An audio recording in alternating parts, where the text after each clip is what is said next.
Series 6 is the first of the new era of this show. 1 to 5 is classic Peep Show and 6 to 9 is modern Peep Show. Don't know why, it just is. Is it the high definition, the introduction of single series regulars, Sophie's haircut? Who knows? Bottom line is we've reached the modern era of the show.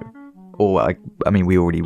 I'm doing it backwards. A trend definitely began with Series 6, where almost every episode in the season is more or less centered around a series arc. Gone are the days of episodes like Mugging or Conference or University Challenge, where episode premises are standalone and are fleeting events in Mark and Jeremy's life. Now every episode is built around whoever Jeremy or Mark are or are trying to sleep with. That's not to say this is an inherently negative trait the show adopted around this time. I actually find a lot of the running threads in Series 6 pretty compelling, but it's the same with Series 7. If you're not personally a fan of Elena and Gale, then you won't be keen on a lot of this series. Episode 1, Jeremy at JLB, is probably the most standalone episode of the season, although Mark trying to procure Dobby is the main focus, and obviously Elaine is introduced in this episode as well. Although I like where this unemployed Mark plot goes for the rest of the season, I do weirdly miss Mark's work life. It was home to some iconic moments and was the basis for interesting character dynamics like Sophie or Johnson or Jeff. It was quite a large part of Mark's character, and from this point on it's kind of hard to keep track of where Mark's even working. Obviously there's the Mexican restaurant and then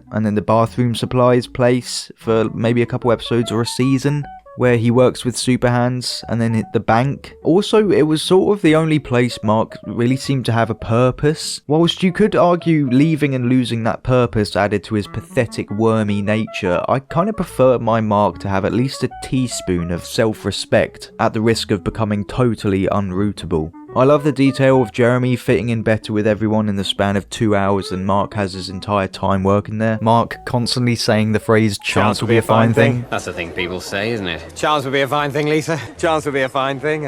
A fine thing indeed. Saying that too often now. Weirdly relatable. I mean, the same with Jeremy and the constant poof. Just poof. Gone. It's too beautiful a thing to just go poof. And the whole thing's gone. Just poof. Can you please stop doing that? The moment with Super Hands, Mark and Jeremy in the van is great. Mark's awful joke. Genuinely, me watching this episode for this video is the first time I've actually understood what Mark was going for with this nonsensical joke. How anyone even turned up is beyond me. But I mean, watching everyone band together from JLB is quite nice, and there's a good significant plot to end the JLB storyline, although there isn't much of a satisfying ending to the JLB survivors group. But you know, satisfying endings in Peep Show is like how I like my steak.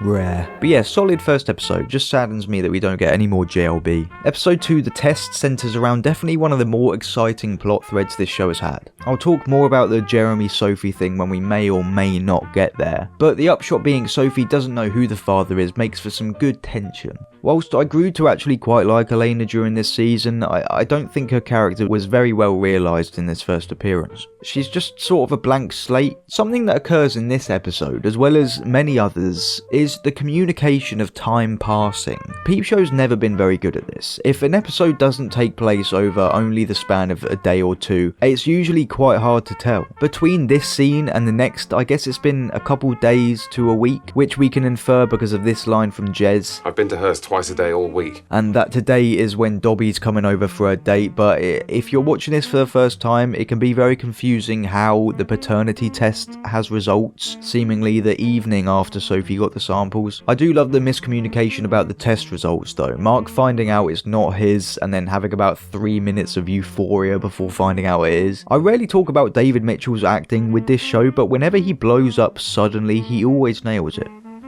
Then why the fuck did you tell me it was yours? Did you get mixed up? Did you misremember? Because I really think I would tend to remember something like this. Although this episode does contain the most forced use of the phrase, "oh baby," I've ever heard. Dobby now, baby later. Oh, baby. That's disgusting. Gross. The end of this episode does get very close to the line of Mark acting almost needlessly against his own self-interest. I get that he doesn't want to ruin things with Dobby, but Jesus Christ, man, even he should be able to realise that in this situation, as they say, honesty is the best approach. Also, I want to mention, I know she's won an Oscar. Oh, Olivia Colman's good in this. Yeah, obviously. I just feel like it has to be talked about. Especially when she's visibly pissed off, as she plays it so painfully realistic. I'm opening the airlock. We're all gonna die. The fuck was that all about? It's almost hard to spot just how good her acting is because it feels so natural. One thing about Elena's character I do like in this episode is how unbothered by everything she is. You sort of take it as she's just very easy to manipulate, but the more you get to know her, it's just her extreme narcissism that makes her pretty unbothered by the actions of others. Jeremy in love is the first time we get to see Jeremy in love. Except for all the other times. This episode's fine. Elena doesn't really get that interesting until Gale comes into the mix. The stuff about Jeremy having a wanking disease is funny, but as a whole, this episode doesn't really have much of a plot. You know, Mark's trying to get a job as a tour guide. There was a file you left on the computer that you borrowed from us. Shit. Was there? Yes, I had a look at it. I'm sorry, but it was an application from you for a full-time job with a loss adjusters, and I just wanted to make sure that you would actually be available to work for us. Jan is a nosy fuck. Why would you just open up someone's file? Why would you do that? So what, he's got other prospects? I mean, he's here, isn't he? Fucking Jan, you piece of shit. Fine episode though, it was a funny ending. The Affair is a much stronger episode for me. This is where the Elena storyline gets a little bit more interesting, even if Gale was a bit shit. It's just that seeing Elena's narcissism and lack of real care for others genuinely just makes her a more interesting character to me. It's what I love about these shows. These people aren't caricatures, just well-realised, realistic people. Speaking of good characters, Johnson is definitely at his funniest in this episode. Where'd Suze go? To get milk. But we already have milk. I don't think it's really about the milk. Well, what is it about, Mark, if you're the big expert? At first glance, it seems like he just momentarily loses his mind for a brief stint during the middle of the episode, but it makes perfect sense for his character. He's always been a bit mad, but he's just had the optics of a corporate behemoth to hide behind. I mean, he's essentially still acting the same, but it's a different context when you take him out of the suit and stick him in the corner of his bedroom. Plus, the two scenes of him and Mark are probably one of the funniest of the entire season. I get that Affairs and Jeremy kind of being in love has been done to death in this show, but I do love the approach here. Finding out that Elena's actually in a relationship with a woman, and so convincing himself he actually finds it hot until he realises it sucks is a nice spin, and goes a lot deeper into Jeremy's character. Rather than just giving Mark a goal to obtain in the Series 9 April and Angus affair, this one provides some genuine inner conflict for Jez. And especially in this episode, the concept of Gale apparently being a genius and these two thinking they're acting so sneaky when in reality all three of them are just kind of dumb people is a nice satire on a usual affair plotline. The thing with Gale, I know that she's more of a plot device. I mean, Elena is the main focus in this plot thread. It's not even like she's a badly written character, she's just not the main focus and she's quite unlikable. It just seems like everything she says and does is in service of the plot. As I mentioned in the Series 7 review, I wish Mark working at the Mexican restaurant was made a regular thing. Sure, the odds of Johnson just so happening to book this Mexican restaurant to conduct a business meeting and contacting Mark to meet them there only for Mark to somehow miss the message but still turn up to the date and time of the business meeting as it conveniently coincides with the date and time of Mark's first shift at this Mexican restaurant are fucking insane. But the scene is funny, so I don't care. The party episode's good. The Peep show usually works when there's a big ensemble. Mark's uptightedness is always funny, but again, I like Elena and Jez's storyline here. I kind of like when someone comes into Mark or Jeremy's lives and treats them shitty. It's like the universe is sending an angel to impart karma on them for their awful behaviour, and I find that funny. But the end of this episode really does make you feel for Jez. And Elena just lacking so much empathy and awareness to where she doesn't even really care or see that she hurt Jeremy. I don't know, I find it interesting when Mark and Jez are put in these positions. I just wish we got more of the slightly weird, nonsensical dialogue from Elena that we did here. If sex was an Olympic event, we'd win gold. You're so cute, Jeremy. Sex is never going to be in the Olympics because of China. China wouldn't allow it.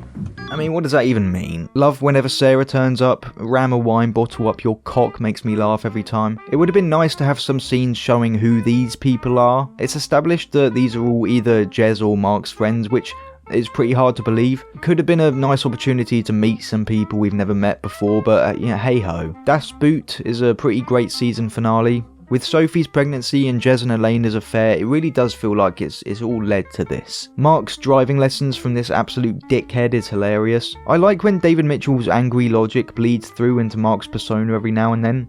I can't drive. Maybe in your career as a driving instructor, you may get 1 or 2 pupils from failed states like Eritrea where they have no licensing infrastructure, but basically already know how to drive. I feel I should warn you that the vast majority are going to be people like me who can't drive. I don't love the added plot of Jez thinking he's some sort of reality-bending murderer. It's a little unrealistic for this character. I think by this episode a new element had to be added in, and it would have been a bit boring if it was just a Jez tries to break up the wedding subplot, but what they ended up going with isn't great. Although I like where this season ends. Mark lies being unveiled, essentially the very first task he's given as a father to Sophie's baby he completely fails at. Although, as I said in the season 7 review, the affair subplot really does end unsatisfyingly. We don't see any of the fallout between Gale and Elena, and by the next episode Jez is completely over his deep love trip and is onto another relationship to crash. Solid season though, probably the best out of the modern era. Gale sucks, Elena's a terrible person, Jeremy's too emotional, Mark's a fucking idiot. That's season 6.